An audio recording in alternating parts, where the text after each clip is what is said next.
Hi everybody, my name is Nick Jankel from We Create. I've been invited by the Finance Lab to share with you some of the thoughts and insights I've had about collaborative innovation for social change. Unfortunately, I can't make it today. I'd love to, but I'm running something in another part of London. But I want to share with you some of the reasons why I think what the Finance Lab is doing is so important. Right now we're faced with really big problems in the world.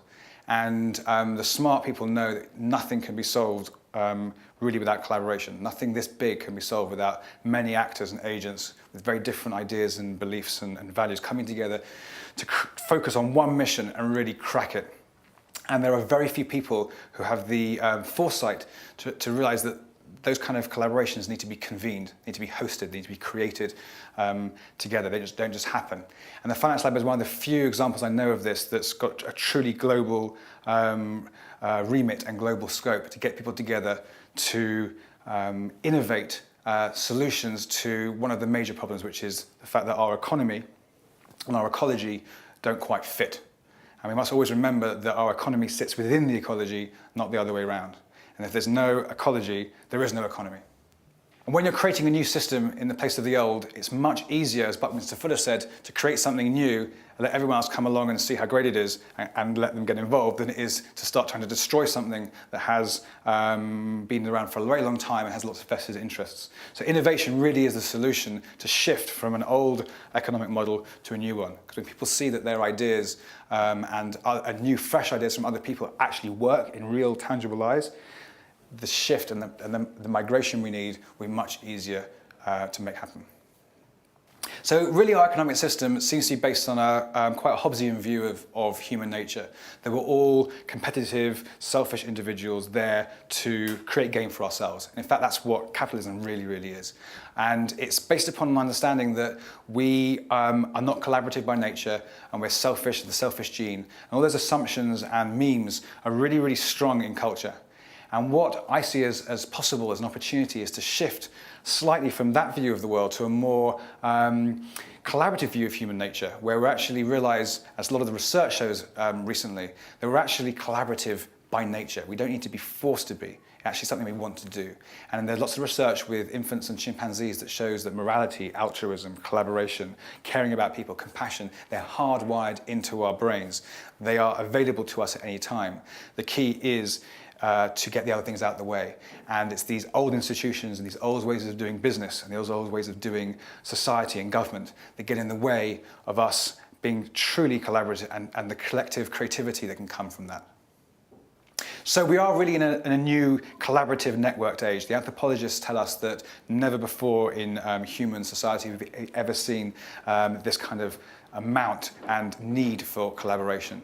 And it's actually quite baffling and quite confusing. So some of the ways of doing business, command and control, get people to do exactly what you want them to do, tell them what not to do through rules and regulations and government, and tell them what to do through incentives and give them money when they do good things. They're starting to crumble away a little bit. And it's kind of often quite confusing to know how to succeed and thrive, really, how to flourish in this new collaborative age. So I want to take you through just a few of the traits, the individual capacities, the organizational qualities that are key to really make collaborative innovation work. And I really believe that the Finance Lab is endeavoring to capture these and live these in actual practice, right where you are today. The first is nurture and assume that people are collaborative. If you actually think people are wolves and selfish and animal spirits that just go out to get you, it's very hard to start collaboration.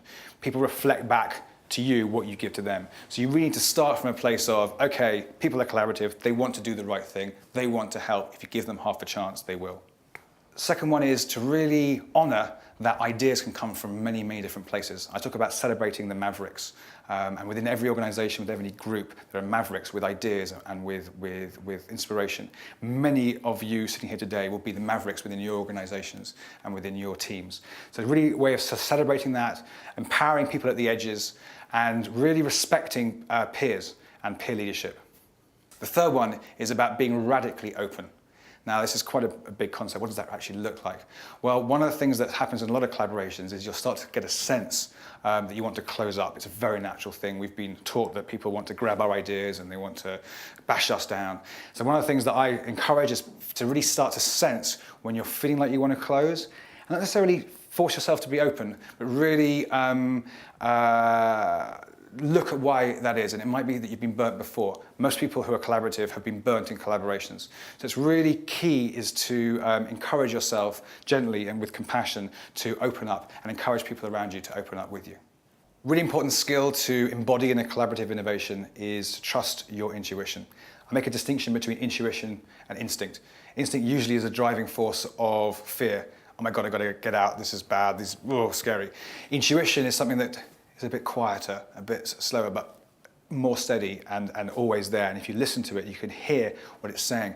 We work at such a fast pace and the problems are changing so quickly in our society that we don't have time to look at all the evidence before we make a decision. That can be very powerful in some areas, but we really have to nurture the ability to make intuitive decisions about whether this is the right thing to do, whether this is the right idea, whether these are the right kind of people to work with. Another core skill is being able to go from the macro to the micro and back again. I call it like a zoom telephoto kind of thinking.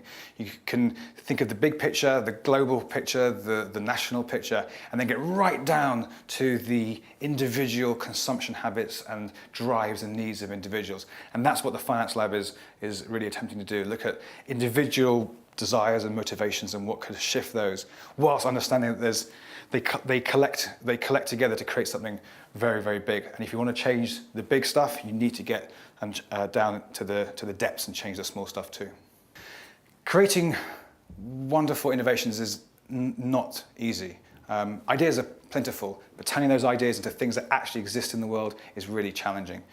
Plus, human creativity is actually a very fragile thing, and new research shows that the active innovation, the active invention is one of the toughest things a person can do, akin to when a child goes to school for the first time. It's a really risky environment, so it's really important to honor other people's creativity, other people's viewpoints, and know that things are probably going to mess up at some point, and that's okay. It's okay for things to get tricky and difficult and lumpy, as people call it. Part of that is to embrace ambiguity. Any innovation process goes through a bit where no one really knows what's going on, and in collaboration it's even more important. There are times when the agreements haven't been made, the way it's going to manifest hasn't been really understood, people really don't know what's going to happen, and it's ambiguous and it's highly risky, and it's okay, and it's just trust that part will be moved through. And if everyone keeps together with the same values and the same vision, that stuff, that messy bit in the middle can be managed quite elegantly. Part of managing the ambiguity of a collaborative innovation is to really be responsible.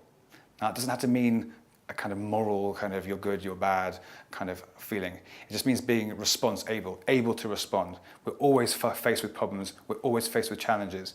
And the key to collaborative innovation, particularly on a really important mission, is to be impeccably responsible, to really know how you're responding, and to be able to choose through contemplation, through taking a moment, how to create the best result through what you contribute, and knowing what that contribution is. Really important in that is knowing where the me is that sits within the we. So we've been brought up in a very me-focused culture, and it's all about what I can get.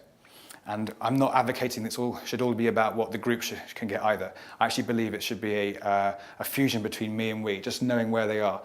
For collaborative innovation to work, you have to get something out of it yourself. It might be excitement, inspiration, seeing something that really hurts you solved in the world. But that's an important thing to nurture and honor, as well as what the collective experience. I use an analogy to bring this to life about a jazz band.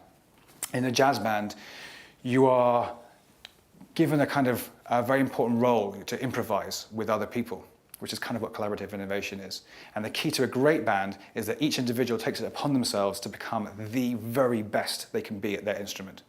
Really, really excellent, virtuoso in their field, but not for their own fame and fortune. It's so that the music they create together is truly beautiful. And that's what I think is one of the key things about collaborative social innovation, is being able to be really excellent yourself. A genius, great, you don't have to hide away your genius, but you're able to contribute that genius appropriately at the right times and the right places to create amazing outputs at the end of it. The Finance Lab is one of the few places I know right now that gives everyone an opportunity to come together and self-organize around issues that are burning in your heart and in your soul, and be able to really contribute your creativity and your wisdom and your insights and your smarts to solve problems that affect all of us. I saw a woman outside Covent Garden Tube Station this morning, and she was asking people coming to the station, arriving at the station, whether they wanted their newspapers. And I thought, that's very strange. I wonder if she was really urgent need to read the Metro. And I realized what she was doing is she was taking newspapers from people, and rather than letting them chuck them on the floor, she was putting them in the recycling bin. She must have been maybe 80, 90 years old. And I asked her why she's doing this. She said, because it's a problem and I want to solve it. And that for me was an amazing example of what it takes for one human being to go, you know what, this doesn't work. And I'm going to contribute my abilities, whether they're huge finance insights or whether it's just getting up in the morning and going to the tube station and creating change. And I hope that with the Finance Lab, you can together bring about a culture of what I call creative collectivism. We're working together to create solutions to our shared problems. I hope you have a wonderful session and a wonderful day, and I wish I could be there with you.